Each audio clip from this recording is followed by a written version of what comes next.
Halo semuanya, pada kesempatan kali ini kami dari kelompok 3 akan mempresentasikan hasil diskusi kami pada mata kuliah Perspektif Sosiokultural topik 6 yaitu isu-isu penyelenggaraan pendidikan dan pembelajaran di sekolah dalam perspektif sosial, budaya, ekonomi, dan politik.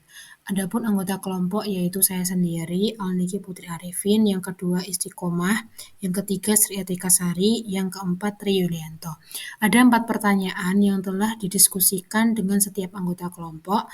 Masing-masing anggota kelompok akan bergantian melakukan presentasi dalam diskusi ini. Untuk pertanyaan pertama adalah, apa pandangan masing-masing anggota kelompok tentang isu-isu penyelenggaraan pendidikan dan pembelajaran di sekolah dalam perspektif sosial, budaya, ekonomi, dan politik yang mempengaruhi proses pendidikan serta pembelajaran?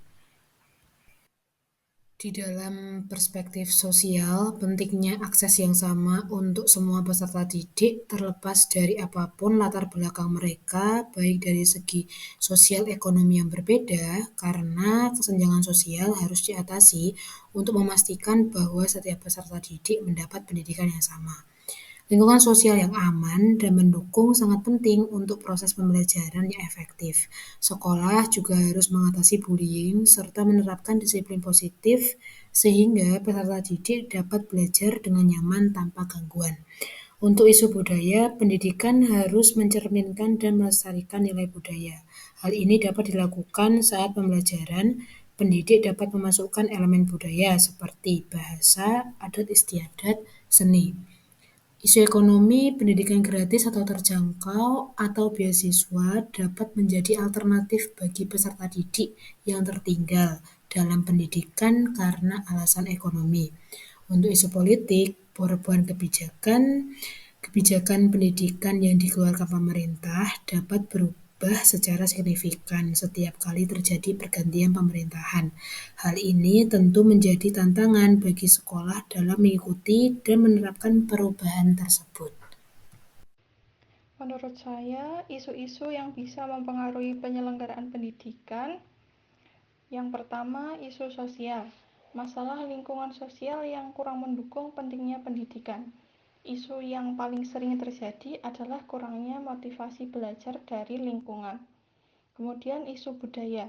Budaya menjadi patokan agar peserta didik tumbuh dan berkembang dalam budaya yang menuntun seperti 5S. Isu yang paling sering muncul adalah konflik antara beda suku, agama, ras, dan konflik lainnya yang membuat terjadinya bullying di sekolah. Kemudian ada isu ekonomi. Isu yang berkenaan dengan ekonomi adalah banyak anak putus sekolah karena faktor ekonomi. Masih banyak anak yang kesulitan dalam membeli kebutuhan seperti alat tulis untuk bersekolah. Isu politik, kurangnya perhatian dan kurang meratanya pendidikan di Indonesia, sehingga bagian wilayah tertentu di Indonesia masih kurang dalam hal pendidikan, baik itu dari sarana dan prasarana, akses jalan, hingga kurangnya tenaga pendidik. Untuk jawabannya yaitu yang pertama isu sosial. Isu lingkungan sosial yang kurang mendukung adanya pendidikan karena menganggap bahwa anak harus bekerja untuk membantu mencukupi kebutuhan keluarganya. Yang kedua, isu ekonomi dan politik. Kurang meratanya akses pendidikan di beberapa wilayah di Indonesia, serta banyaknya kasus putus sekolah karena permasalahan ekonomi.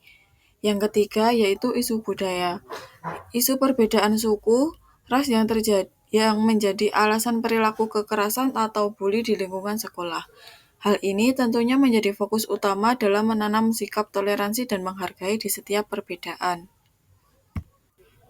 Untuk pertanyaan yang kedua yaitu, apa pandangan masing-masing anggota kelompok tentang kesiapannya mengajar dengan memperhatikan isu-isu penyelenggaraan pendidikan dan pembelajaran di sekolahan dalam perspektif sosial, budaya, ekonomi, dan politik pada peserta didik? Untuk jawabannya yaitu, kesiapan saya dalam mengajar sudah cukup siap, di mana setelah mempelajari mata kuliah perspektif sosiokultural ini, saya dapat memahami langkah-langkah apa saja yang dapat saya lakukan untuk mendukung pembelajaran serta pendidikan agar dapat terlaksana dengan baik dengan memperhatikan perspektif sosiokultural pada masing-masing peserta didik.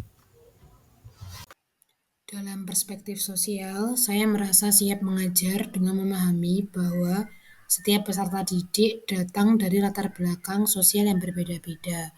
Saya akan berusaha menciptakan lingkungan belajar yang adil, menghargai keragaman, dan mendukung semua siswa untuk mencapai potensinya. Dalam perspektif budaya, saya siap mengajar dengan memasukkan unsur-unsur budaya yang relevan ke dalam materi pelajaran untuk meningkatkan relevansi dan keterlibatan peserta didik. Dalam perspektif ekonomi, saya siap mengajar dengan menciptakan strategi pembelajaran yang tidak memerlukan biaya tinggi dan menyediakan dukungan tambahan bagi peserta didik yang membutuhkan.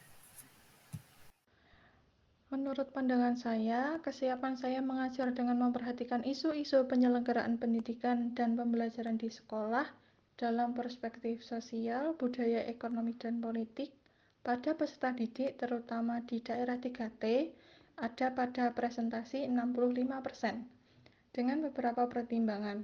Namun, penggerak terbesar keinginan saya adalah ingin mengabdi dan membantu anak-anak di sana mendapatkan pendidikan yang layak. Pertanyaan 3. Apa persamaan dan perbedaan pandangan tentang isu-isu penyelenggaraan pendidikan dan pembelajaran di sekolah dalam perspektif sosial, budaya, ekonomi, dan politik yang mempengaruhi proses pendidikan yang dimiliki? Dari hasil diskusi kami berpikiran sama tentang isu sosial dan politik yang menjadi tantangan dalam pendidikan. Karena faktor lingkungan sosial mempengaruhi tumbuh kembang peserta didik, oleh karena itu, pendidik harus mengetahui latar belakang dan karakteristik peserta didiknya. Dalam hal isu politik, masih banyaknya sekolah-sekolah yang tertinggal dari sarana dan prasarana hingga kekurangan tenaga pendidik. Perbedaan pemikiran kami tentang pemerataan pendidikan di Indonesia, karena pendidikan sudah ada yang berkembang dan ada yang masih bertahap. Bahkan ada yang belum terjamah sama sekali. Pemerintah dapat mengambil peran dalam pemerataan pendidikan dan gaji pendidik, karena banyak pendidik yang tidak merdeka kehidupannya. Pertanyaan 4. Apa persamaan dan perbedaan pandangan tentang mengajar dengan memperhatikan isu-isu penyelenggaraan pendidikan dan pembelajaran di sekolah dalam perspektif sosial, budaya, ekonomi, dan politik pada peserta didik yang dimiliki? Menurut kami, persamaan pendapat tentang mengajar yang memperhatikan isu-isu yaitu pendidik mampu menjadi teladan, dorongan, dan arahan. Menjadi pendidik harus dari hati. Perbedaannya dalam menangani isu yaitu dengan mempersiapkan segala macam strategi, metode, pendekatan, dan teknik yang akan dilakukan dalam proses pembelajaran. Setiap pendidik mempunyai cara tersendiri atau ciri khasnya dalam mengelola kelas. Sekian presentasi yang dapat kami sampaikan. Apabila ada salah kata, kami mohon maaf. Wassalamualaikum warahmatullahi wabarakatuh.